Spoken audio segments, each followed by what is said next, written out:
미국이 대만에 납품하기로 한 무기 인도 일정이 지연되고 있습니다. 러시아 우크라이나 전쟁이 길어지면서 미국이 계속 대규모로 우크라이나에 무기를 지원하고 있기 때문인데요. 이처럼 미국의 무기 재고가 바닥이 나며 생산력마저 수요를 못 따라가는 가운데 한국 방위 산업의 경쟁력은 더욱 올라가고 있습니다. 주문한 무기를 받으려면 오랜 세월을 기다려야 하는 미국보다 수주 인도까지 빨리빨리 처리하는 한국이 당연히 주목받고 있는 겁니다. 27일 월스트리트 저널은 대만으로 인도가 지연되는 미국의 무기 잔고가 190억 달러에 달한다고 미 의회 관계자 등의 말을 인용해 보도했습니다. 이에 따르면 미국의 대만에 대한 무기 미납 규모는 지난해 12월 140억 달러에서 현재 187억 달러까지 늘어났습니다. 미납 무기에는 대만이 2015년 12월 주문한 대전차 미사일 제블린 208대, 지대공 미사일 스팅어 215대 등이 포함되어 있습니다. 소식통에 따르면 이 중 어떤 것도 대만에 도착하지 못했습니다. 특히 록히드 마틴의 F-16 66대는 2020년대 중반이 돼서야 배송될 예정입니다. 납품이 지연되고 있는 미국의 무기는 이른바 고슴도치 전략 차원에서 대만에 판매하는 겁니다. 고슴도치 전략은 대만의 무장으로 중국의 침략 결정을 어렵게 만들겠다는 건데요. 앞서 지난 5월 존 커비 당시 미 국방부 대변인은 대만에 대한 무기 납품 지연은 우크라이나가 원인이 아니라고 밝혔습니다.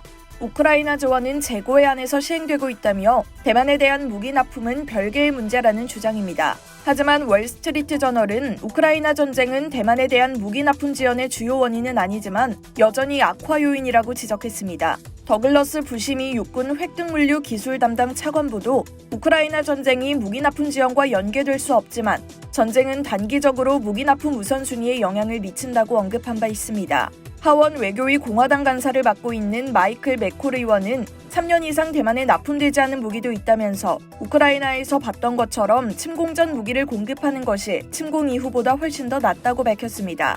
한국의 경우는 폴란드의 K2 전차, K9 자주포, FA-50 경공격기를 대규모로 수출하는 포괄적 계약을 7월 말에, 1차 이행 계약을 8월 말에 맺은 뒤 지난달 19일 K2와 K9 초도 물량 출고 기념식을 가졌습니다. 포괄적 계약 후 불과 석 달도 안 돼 무기를 인도하기 시작하며 다시 한번 세계적인 주목을 받았습니다.